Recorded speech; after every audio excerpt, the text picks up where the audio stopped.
Day number 62, 100 Days Journey for our CHJC 45th anniversary. Our text for today from the King James Bible, Isaiah 54, 9-10. For this as the waters of Noah unto me, for as I have sworn that the waters of Noah should no more go over the earth, so have I sworn that I will not be wroth with thee, nor rebuke thee. For the mountains shall depart, and the hills be removed, but my kindness shall not depart from thee, neither shall thy covenant of my peace be removed, saith the Lord, that had mercy on thee. Doctrinally, ang passage na ito ay para sa bansang Israel. At mapapagkunan naman natin ito ng spiritual at practical na aplikasyon sa ating pananampalataya ngayon. Dahil sa ginawa ng ating tagapagligtas, ang Panginoong Jesucristo, ay ating matatamasa ang kabaitan ng Diyos sa ating buhay.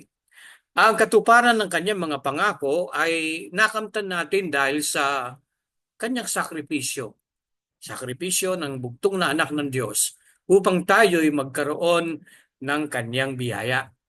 Kahit na po kabi-kabilang balita ng kaguluhan, kahit may mga banta ng digmaan, ang tiyak ay lubusang tutuparin ng Panginoon ang kanyang pangako. Ipagkakaloob ng ating Diyos ang pangakong kapanatagan at kapayapaan. Tayo na nakaranas ng pagliligtas, kahit sa gitna ng pagsubok, ay pinagkakaloob ng Diyos ang kanyang kapayapaan. Balisa man ng sanglibutan sa kanilang mga hangarin at naisabutin, tayong kanyang hinirang dahil kay Kristo ay mananatili sa kanyang mga pangako na tiyak naman niyang tutuparin. Tayo manalangin. Salamat Panginoon dahil sa inyong pangakong kapayapaan at kapanatagan.